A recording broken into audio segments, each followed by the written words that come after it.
welcome back to another episode of The Loud Ones Podcast. I'm your lovely host, Nasby, and I am Danny B. and today we have a special guest with us, and I'm going to let her introduce herself.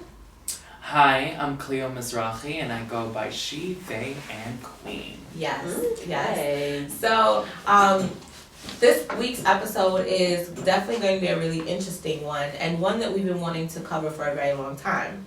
So, Cleo, I want you to just give our listeners some background, and then we can talk about what it is we're going to be doing today, because I'm really excited about it. Me and Danny have been really excited about this.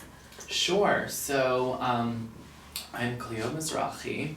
I come from a Middle Eastern Jewish family in New York City, and I was approached by these two lovely ladies about the experiences of leaving an Orthodox Jewish community, and then added the intersections that people face, like me being queer or being trans, coming from a certain class, and then there's, people don't really know, but even within New York City, there's a little bubble of people who leave the Orthodox community, despite the big Orthodox Jewish communities that are there, and their voices are not heard. And it's very similar to a lot of people who leave communities of faith because of, for various reasons, both bad and good, and are struggling to gain support and to be able to get the rights that they deserve in our country. So, thank you. So, yes, guys, we wanted to definitely dive in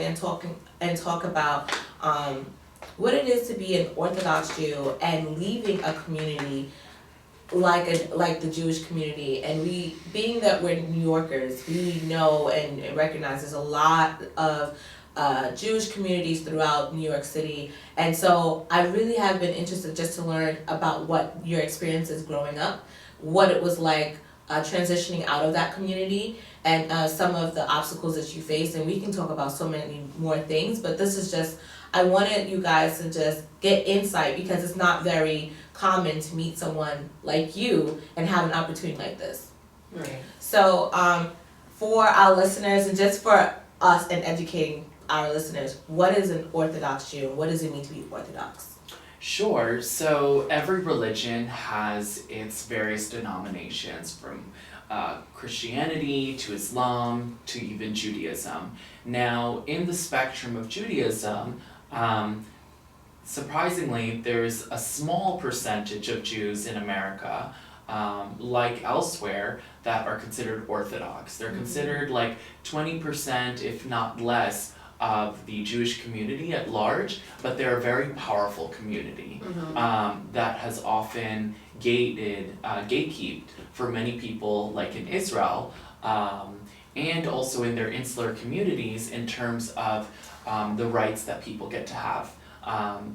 So Orthodoxy is it's a spectrum in itself as well. You have the Hasidic Jews, the Jews that you mostly see with the curls and the fur hat. They come from a movement in the 1800s in Eastern Europe. I was an AP Jewish history major. I like that. So there was, long story short, there was a lot of Jews that were moving into Western societies and becoming more secular, and as a result, these Jews in Eastern Europe were fearful that their faith was dying. So they had a big rabbi named the Baal Shem Tov, who created this Hasidic movement to make their community more steadfast. So they branched out all over Eastern Europe and mostly Russia, and before World War II and also in World War I, the majority of them left and came to America. So America was one of the first places during that time that was a safe place for Jews to go, and that's why you have 1 million plus Jews in the tri-state area. And they've created their own insular communities, like many other communities, Puerto Rican, the Italians, the Albanians, but they really didn't want to be part of secular society. They were not interested. They've created their own economy. They've created their own schools. So you have you have those, and then obviously the racism and the queerphobia and the sexism, like that comes with isolation. And then among Orthodox Jews, you have in the middle, which are also Orthodox, are just black hat Orthodox Jews. They're called Litvak Jews, which is Yiddish for Lithuanian, because their rabbis didn't agree with the Hasidic Jews. They thought they were too extreme, and that as a result they were going to believe in false messiahs, which you do see in the Hasidic movement. They designate each rabbi and they think there's something anointed about them. And then you have the stream that I was more a part of. It was called Modern Orthodoxy, which also started in America a few decades ago. And it was a result of Orthodox Jews who wanted to also have a place in secular society. So their tenets of the beliefs is Madá v'Torah, which in Hebrew means science and Torah. And Torah is, you know, the Hebrew word for the Bible, the Old Testament. So despite all of them might having a different way they do customs and might be a little bit different on their political thinking, because Hasidic Jews for the most part are anti-Zionist, anti-Israel. Orthodox Jews, they're not anti the state, they're not anti-Israel like Hasidic Jews, but they're anti the secular establishment. While modern Orthodox feel that it needed a state government, like the early Jews that were leaving persecution in Europe. I know it's a lot of history. Listen, I'm I'm I actually think- super I think intrigued that- right now. Like, No, I'm super intrigued because I also studied Judaism. But what's interesting is it gives us a good foundation to start on. Sure. yes. So, and to wrap it up, basically, you know, modern Orthodox Jews has a very strong stance on Israel as a state, as a country. It becomes their nationalism in a way. So it was very weird and interesting being first generation American to a Middle Eastern Jewish family in a community that's white, and you're queer, and you're told to uphold a country that you don't live most of your life, and being strong and okay with that.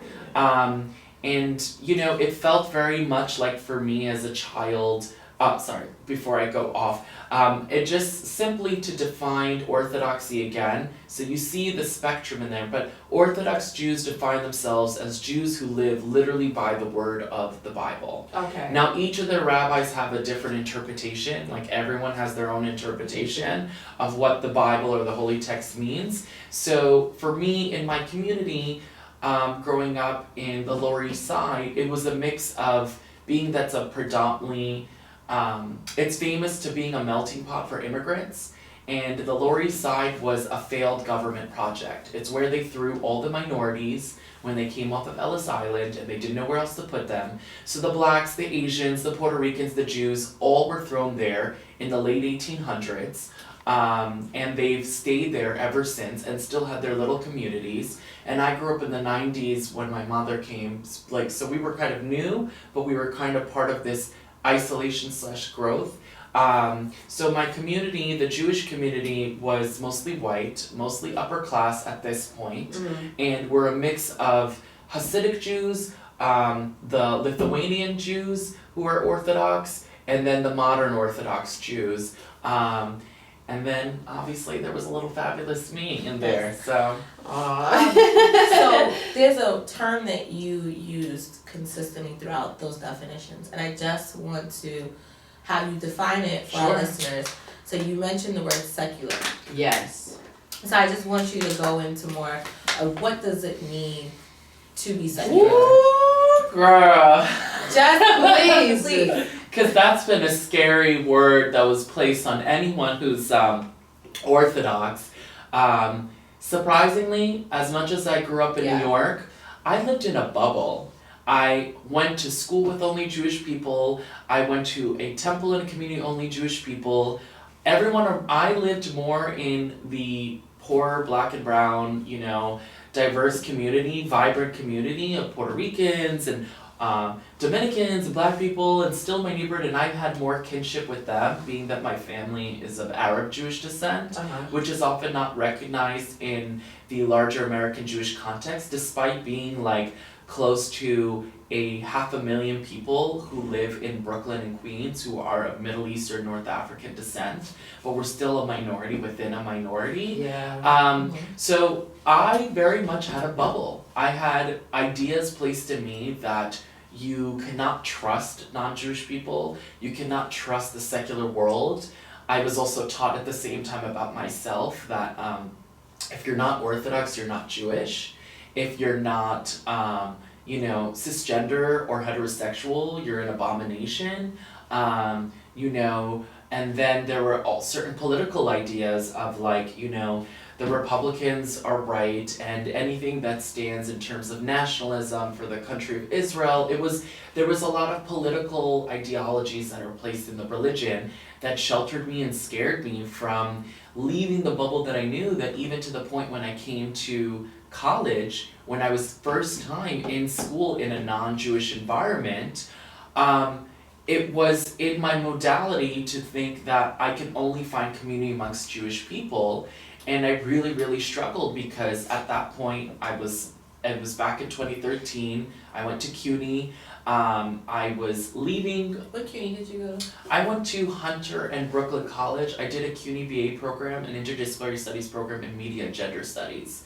I went to Brooklyn College, I told you that already. Oh, cute, yes. So, very aware. That's like. And there's a lot of Orthodox Jews there. Yes, back in the huge Jewish community. So that must have been really hard, transitioning when, you went to college to, it's like basically an eye-opener being surrounded by one type or one type of people. I don't want to say Sure. your whole community just being only Jewish, and then you having to step out and be in a community where everybody is different. Before you respond to Danny, I know we kind of got off track with the definition of secular. I only want to make sure that you define it, and I don't want to. Sure.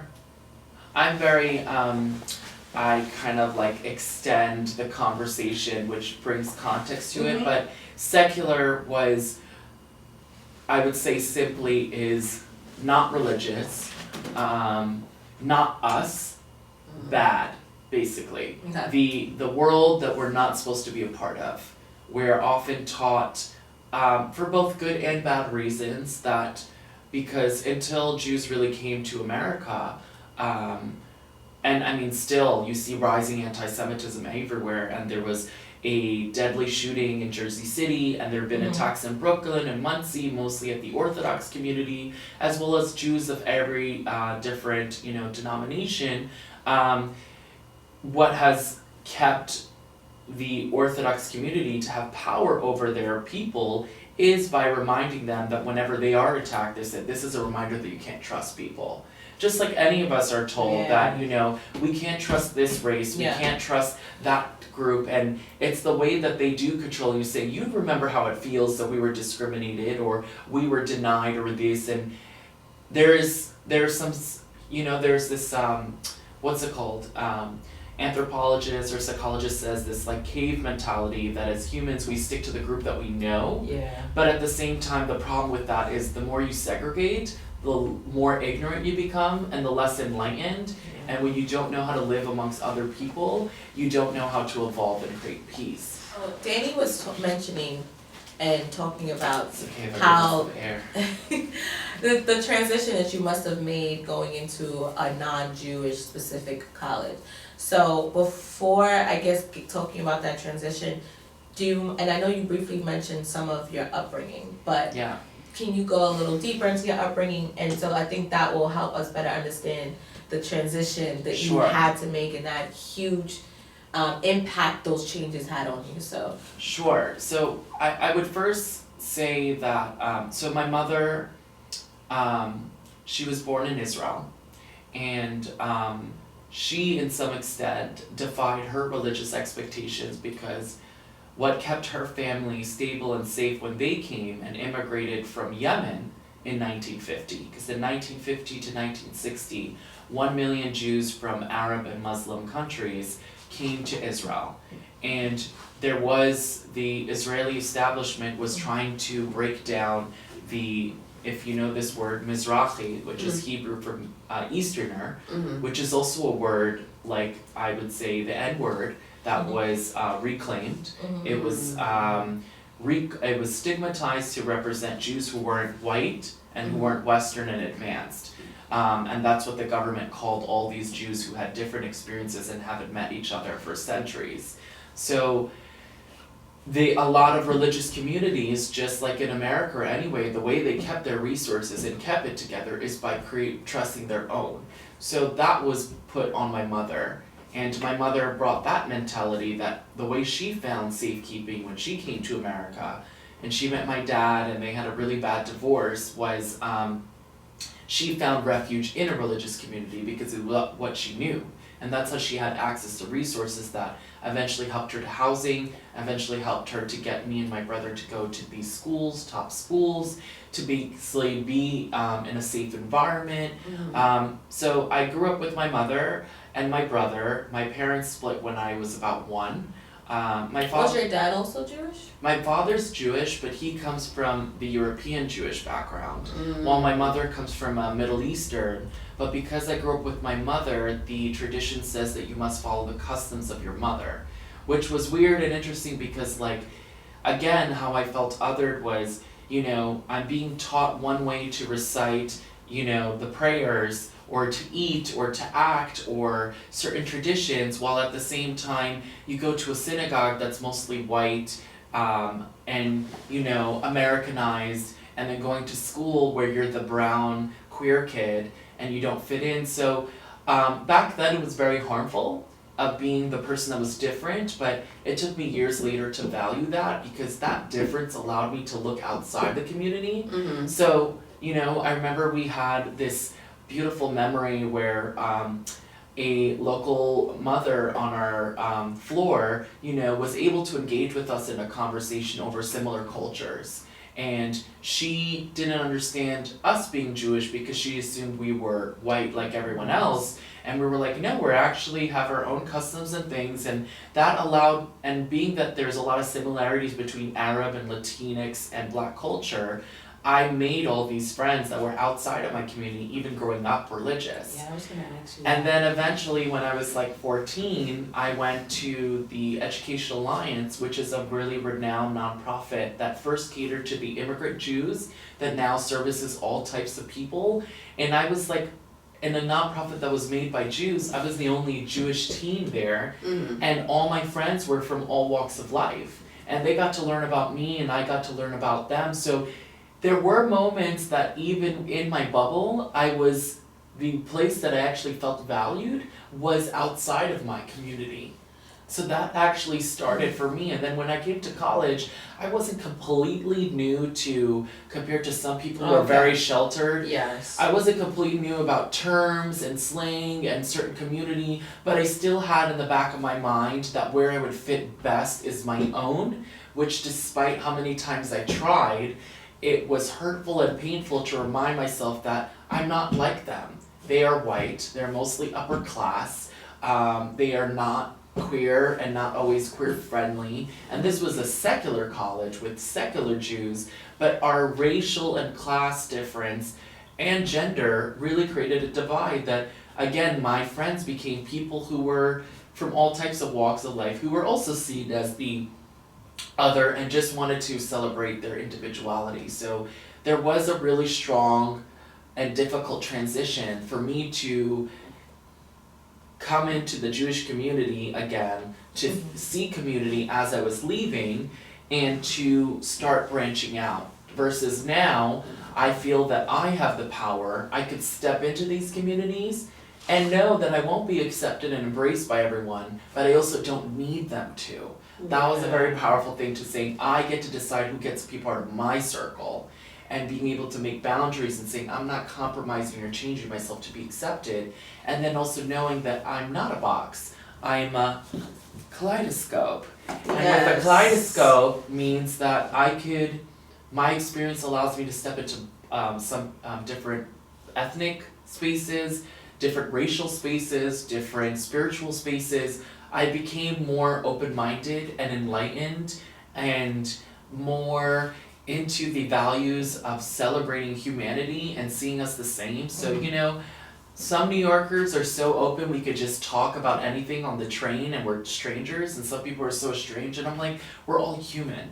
I mean, by the end of the day, we have a very exact same like genetic makeup, except like our DNA We have the same heart, same body, you know, there's different like little changes, but we should come together because we're all being challenged in similar So- ways. Your mom, was she accepting of your friends from different backgrounds? No, my mother allowed me to be friendly with people in other communities, but she still had this impression that, you know, she didn't want me whenever, and also my brother, who is not religious at all compared to me, who's someone who's more spiritual, to have friends at all that are not Jewish. And that also came with certain ignorance, but also, you know, it's weird because she was working in a community of all types of people, but my mother, you know, to give her a little bit credit, you know, she's not a bigot, she's not a hateful person compared to other Orthodox people in the Jewish community. She just feels safe with what she knows, and she is a religious woman, so in her interest, you know, she engages with people in the outside world. No, go ahead. But she's a hairstylist and she has people from all over, but you know, her faith makes her surround herself by people with a similar background. Now, she might have been more welcomed in some spaces because, you know, she has the privilege of being cisgender and heterosexual, but she doesn't realize that when I was a child, I always felt that we were exoticized. You know, people would come to us and want to eat our food and eat our culture, be entertained by us, but not involve us in their lives as much, or I was actually gonna get into that because I was wondering, cause you know, like, there's, up, Danny. I'm sorry, there are some, I know that there are some, Jewish establishments that will hire Black and other minorities, in their establishment, but won't welcome them, like, in their community. Sure, So we can work for you and we can make you money. but you're not We're not- one of us. You're not one of us, and it even gets to a point where, you know, if they're your manager or they own the establishment, they almost feel like they can treat you differently, even though I'm the one that's making your business run so smoothly. Mm-hmm. So that's very much how I felt growing up to a hardworking, single parent mother, immigrant, who I would always say, for example, my mother, her side business was mending wigs for the Orthodox women in her neighborhood and selling products for them. And now Expensive they spend on average a few $1,000s. for those wigs, yeah. And my mother would charge these women $35 for a short cut and blow and dry, and then $40 for a long wig. And I always challenged my mother and I said, you need to raise your prices. Absolutely. And she would tell me, she would have this mentality thinking that they helped me, so I need to lower my value. I want to say, I watched this documentary that Oprah did when she went into the Orthodox community in Brooklyn. Hidden communities. She wanted to. And Mhm. there was a segment where they had talked about the wigs and they went wig shopping. And the cheapest wig in that store was $600. Mhm. And she went to a cheaper wig store. What on average these wigs are like $1,000 to $3,000. Now, me being Black and Danny and I wearing wigs, we do weaves. I can't imagine what a $3,000 wig is. I think the only time I've seen someone wear that is like one that there's an artist named Tokyo Styles. He did one for like Nicki when she used to wear the long. Yeah. So But I can't imagine I'm not us. gonna lie, like, Because I would, honestly, if I had a friend who was of the Orthodox Jewish community and had to buy wigs, I would put them on like, listen girl, go on AliExpress, get a cheap one if you really, but you know really, what's really- crazy? You know what's crazy? Because A why, lot what's of so the time- specific about I'll tell those you. wigs and For why sure. they're But so you expensive? want to know something? A lot of the times, like, and I'm not trying to be funny, like, the wig doesn't even look of like great quality. It's Like, clearly wiggish. I'm not trying to Some of say it that. like that, but we have wigs. It's coming back for us, but we have wigs where it's like, okay, as long as your lace front is laid, whatever the case is, and you're not like smacked in my face, like it's Mhm. believable. yeah. But I went to Brooklyn College, so a lot of the female teachers, a lot of the students, I'd be like, okay, like it's sitting on top, and you didn't even try So I'll tell you. to straighten it. Or, So I'll explain. So there is a halacha, which in Hebrew, is like the law of the Torah, that a woman who is married is not allowed to show her virgin hair. Right. And that her hair is so sensual that it needs to be only for her husband. And but that also is interpreted in different ways, because the Hasidic women that you see, so that Oprah went into a community of Lubavitch, or also known as Chabad Jews, who live in Crown Heights, and they are mostly Jews that we consider like emissaries. They're very into like getting people to follow the way they believe. They think it's their holy mission to make all the Jews in the world like them. Now they're more open-minded than other versions of Hasidic Jews who are more extreme. So the women do have a more modern style, the way they look, versus the ones that are in Williamsburg. The way they have their hair is they typically have this just bland hair, and they cover it up with this like wriggly, ugly hat.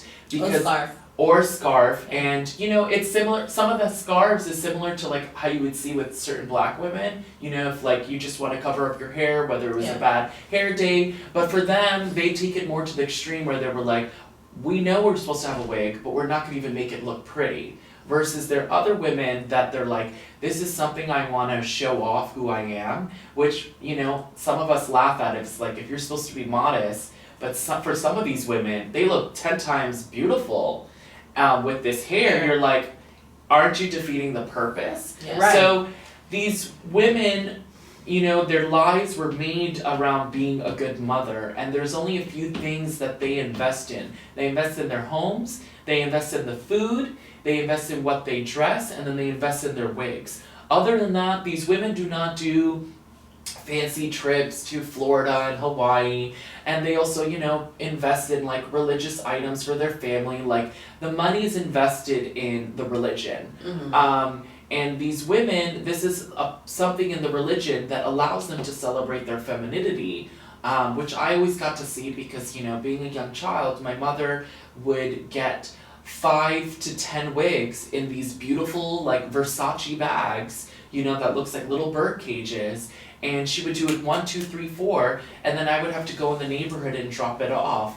And some of the styles are very like old school, like the 50s, because it for them that looks to them a little bit more conservative, and a lot of younger women have like you, a little bit more curvy, more fluid, more I would say even like voluptuous, like a little bit more like sex appeal to it. So even in that, there's been a generational change.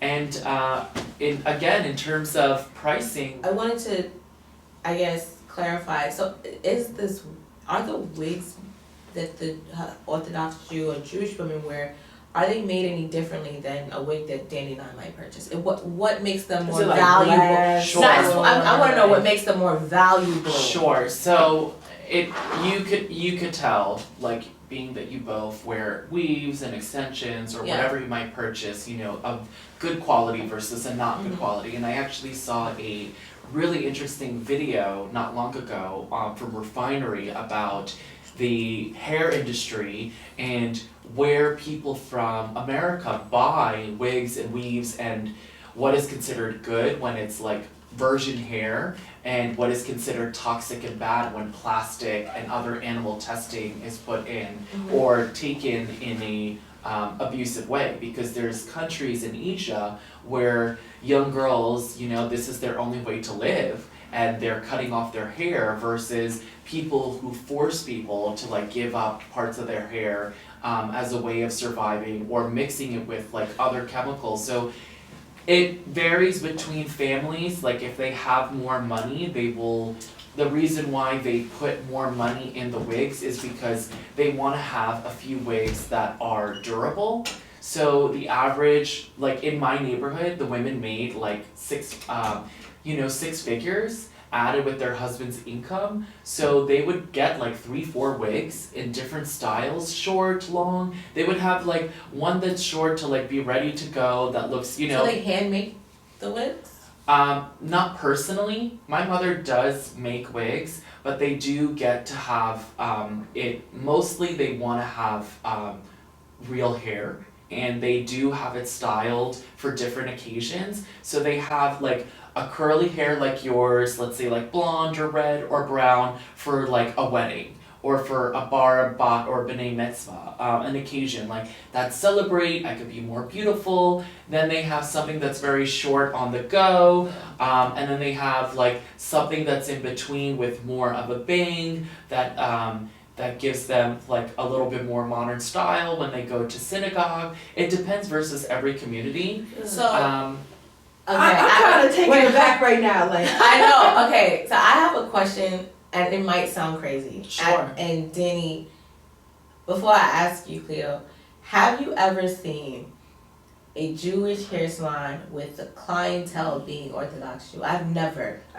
So where do they go? Like, how do you? Sure. Like, do So- are their hair? Do they do it at home? Or? Even before. Because they can't show their hair. So I wondered, and I'm thinking about the windows, Yeah. and I can so take a tour where, with so you. this is why I'm so curious because Sure. You know I've what's never seen. even more absurd to me is that you got like I don't like they don't believe in secular society, but you're wearing secular hair. This is something. You're wearing Indian hair. I'm confused. So like- that's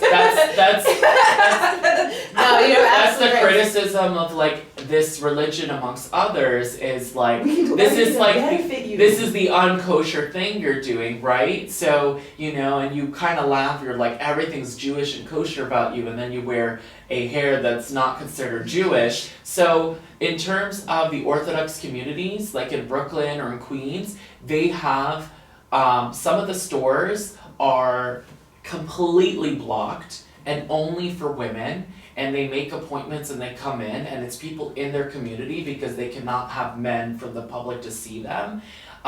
So other women can see your hair, Right. just not other men. Not other men. And Okay. when you're especially when they're taking it off and showing whether they don't have hair or they're virgin hair. So where my mother comes in, that she had a very successful business is, she is Jewish, she's understands the Orthodox world, and she gives them permission to come privately into her home, where she gets to do it on their terms, a price that works for them. So that's how basically But you and your everyone- brother couldn't be around because then the client they can't reveal even their though hair, my right? gender is like, who I am today, my mother still, for whatever their sake, because they also have their insecurities, I would have to stay in my room whenever the client would come. Like the house would be turned into a mini salon, and it was very uncomfortable being like, I need to go to the bathroom, and at this point I really don't care because I'm paying rent and I need to go up and go, and like also my gender has nothing to do with your clients, especially if I'm female identified and always female identified, but my mother, basically everyone in the Orthodox world in New York City knows my mother. Again, it's really sad that she never really valued herself more, because my mother was always struggling to pay rent for the two of us in an affordable housing, while these women live in these fancy condominiums and don't give enough to the value for the hard workers, and they think they could get away with it because they think, oh, she's an immigrant, she's of color, she's already giving us a lower price, and we could always threaten her and say we'll go somewhere else, which no one's gonna give these women that quality of service. My mom is really top notch. Really, from what she went to like the top schools in New York City, that's not what she came for. She came from a family where she went to seminary after high school, which wasn't even college, and she got a teacher's certificate, and her life was set for her to be a teacher in the school system, and then her life changed where she had to leave the world for safety reasons, and also her marriage didn't work out, and she had to find another way to survive. Right. And hair was the first thing she went into, and that's still her business today. So, you said a few things, and we so have many other topics to talk about I know, besides so- wigs, girl. And this is all real, by the way. You see, no wig, all virgin honey. okay. You're funny. I'm not gonna take my wig off to do that. Listen, watch out this wig over this bitch. Y'all gonna be like, I have my sorry. I am not gonna follow Cleo. I think and that deserves a bad girl. I'm sorry. Not This week is late, and that is that. That is on that. This is on pretty good, so we'll cut Yeah. it off. So we also wanted to talk about like sexism in the community. Mhm. So like basically so the role of the woman, as you said, was to stay home and take care of the family, and the role of the man is to, I guess, provide the money. The bread and butter. Yes. So as a man in the community, like just like say your father or like just Brother, whatever. whatever the case may be, they have basically like control over what is done. Yes. So again, remember that even amongst Orthodox Jews, that small percentage, the spectrum of orthodoxy, that the more modern it is, the more the expectations are more liberal. So for me, you know, the typical modern Orthodox family, you would be able to go to college, but you'll be that outsider who's Orthodox. You would get a 9-to-5 job outside of your community and be able to advance yourself in any way. The females. Female, male, non-binary, like Okay, whatever. cool. But then the more orthodox you go, like outside of that little strip of orthodoxy, which is like within that 25% is probably like 10, like I don't know the numbers, but it's very small. The majority of the Orthodox community, the men they are straight into yeshivas, their schools, to learn for their whole life. A lot of them live on welfare. A lot of them We're gonna get into that. or they're part of their own economies where they they work in a bakery or they work in a keychain shop or whatever it is, but they don't move outside because they have a very not only sexist mentality and racist and xenophobic that they do not engage at all with the outside world. And there's hundreds of thousands of ultra-orthodoxy, that was the word I needed, ultra-orthodoxy, which is the Hasidic and the other streams, the Lithuanian, and then modern, which is completely different in the way they dress and act. So I was way more exposed to the liberal world, but I was in a more conservative neighborhood, and also my family, my mother and father left ultra-orthodoxy. So they left ultra-orthodoxy and they became modern Orthodox, and I left all that and I became more, egalitarian. So with the ultra-orthodoxy, they would not talk to you at all. The men would not talk to you because you're both women and added black women. And then the role for the women is, again, for the Hasidic world and also the other parts of the ultra-orthodox world, they're basically trained to become wives. Hasidic women stop at 15, their education. They are already... How does that work here legally? That is the fight that people who left the Orthodox world there's an organization called Yafed that are trying to push for healthy liberal arts education in Orthodox schools, because as much as all these religious schools function in New York City, the way they deceive us is they are taking our tax money. They're getting city funding and government funding, and they lie to the secular public in telling us that they're using it for food for the needy, and then you find out that this principal in Williamsburg is using it to cater for fancy events. Absolutely. Or, they say they're doing it for housing, but then they do it only for within their community, and they're gentrifying, and they won't include black and brown people. Oh yeah, like those Yeah. communities. What is that? Bay Ridge Mhm. or wherever it's like by the water. Beautiful. Mhm. Those homes are absolutely beautiful. Mhm. Yeah. They are gorgeous, and they do not It's- not Well, see, in want anyone that is not Brooklyn of their College, type. that whole community, there's a bunch of like mini mansions back there, Yes. and Well, some of them bought. You also have to think that a lot of the people in the Orthodox community, just like in my neighbor Lori's side, a lot of them they were bought generations ago, and the price was different. And they kept giving it to their kids and their kids or people in their community. So they have like their own real estate and Mhm. exchange rate that they do within New York City, which my family was never part of because no one wanted to, as much as my mother thought she was fully accepted, she will not realize in the way I was educated, we were always brown to them, we were always poor to them, and then the fact that she is kind of Orthodox, but she's divorced, she has that stigma. That stigma. So she had that stigma that she also had to play a different role, that there is a topic of women who are divorced in religious communities. And the reason why my mother stayed in America, which I never understood because all of her family was in Israel, because she, as much as she liked her faith, she knew she would not be as welcomed and celebrated because of the stigma. And in Israel, where the Orthodox Jews have more power in the government, they have their own rabbinical courts, like in America, but it was part of the fabric of the nation, the state of Israel. So if you are not an Orthodox Jew, you cannot get married, divorced, convert, or have someone born into a Jewish family without them saying yes. And if you were, there is a very famous movie called The Get. Now a get in Hebrew means like a divorce contract. So if you would want to get divorced from her, and she's the man in the family, and he does not want to give it, you would have to go to 100 rabbis to tell them that I'm in an abusive situation, I need to go. To convince one person to be on your side is a lot of effing work. So this woman who's an Israeli director named Ronit Elkabetz, she's like this Monica Bellucci of Israel. Gorgeous, flawless skin, her whole family, also Middle Eastern Jew.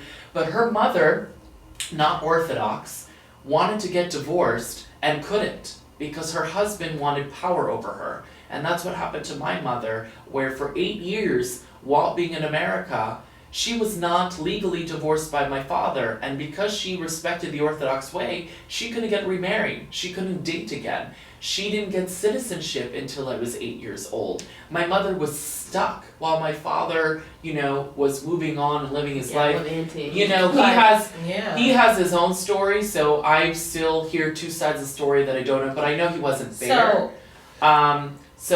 In short, this actress made her whole film career about women not having civil courts to get divorced, and it really raised the consciousness in Israeli society about her experience, and even in the end when she did win, she ended up losing because she was on her own against 3 rabbis, against her abuser, and she was excommunicated.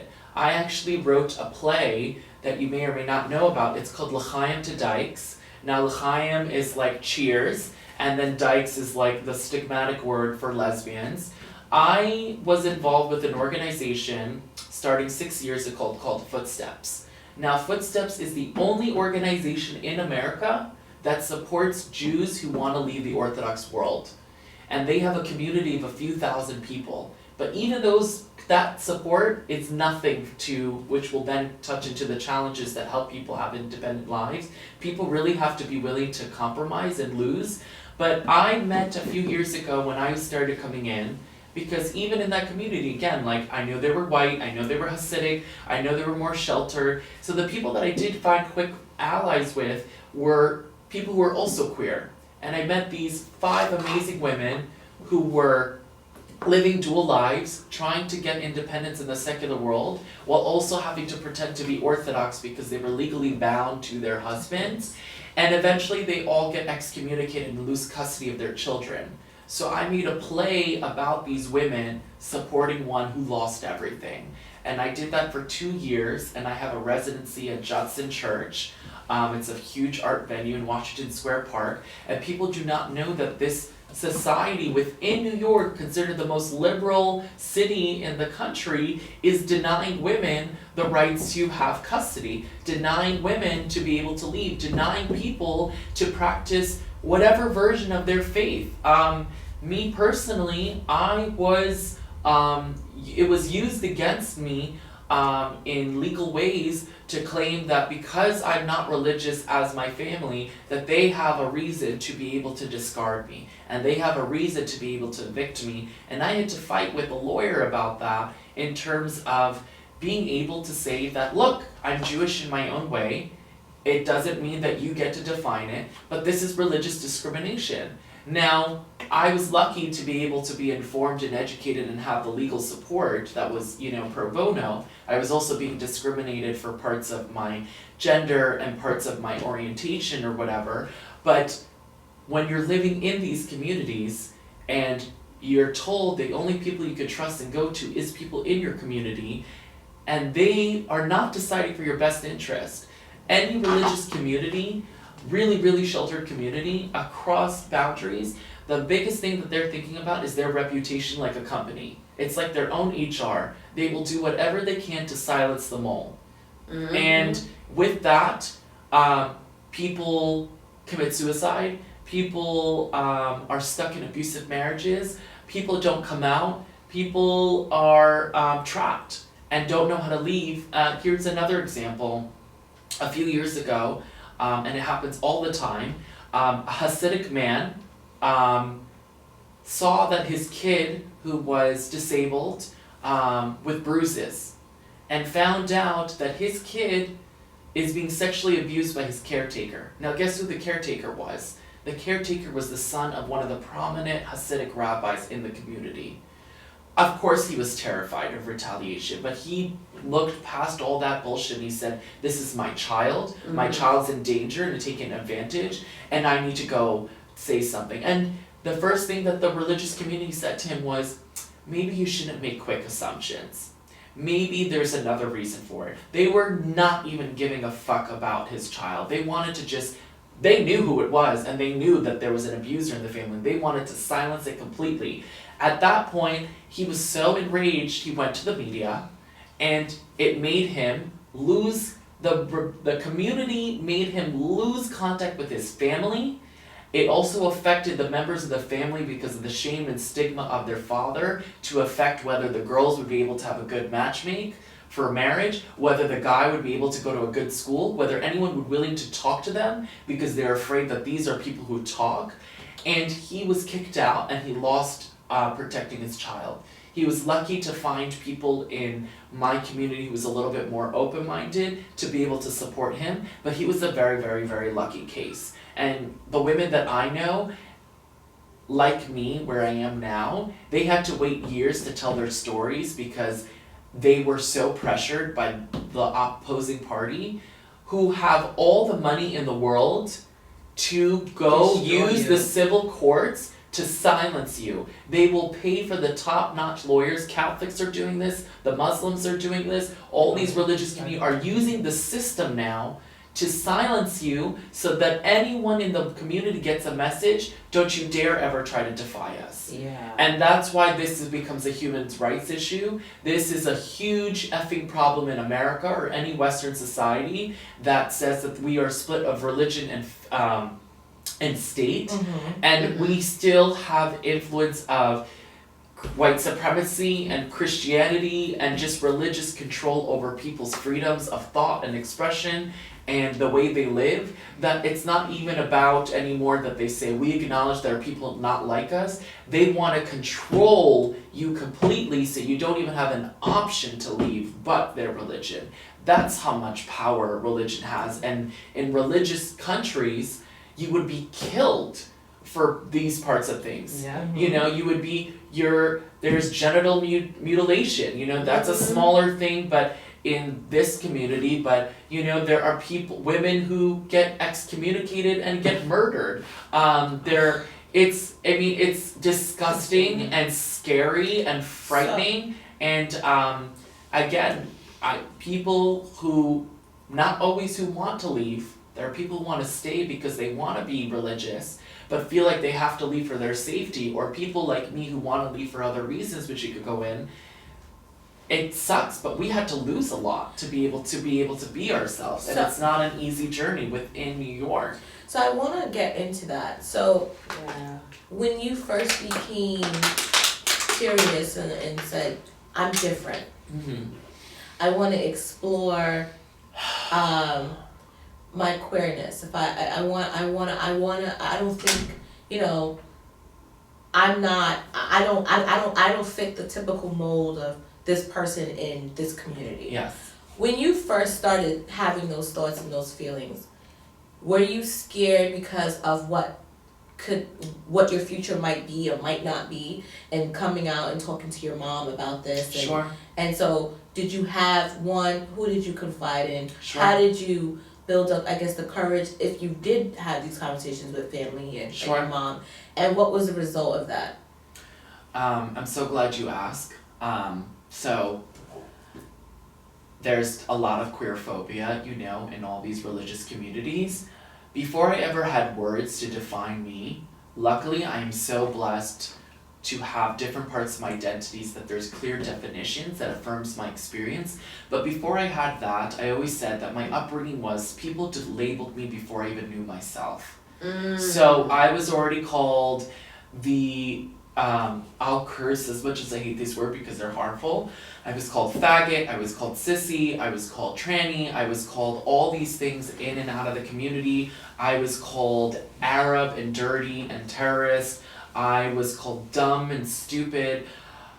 I still have such a wounded child that now when I am more of myself and you would think you get to be more affirmed, we live in such a hateful world that I have to worry about what the other person thinks about me and appease them so that they don't harm me. That's what's happening in general to queer and trans people of color and the epidemic against us. And whenever, you know, as marginalized folks that we talk about our experiences, the people with power don't believe us.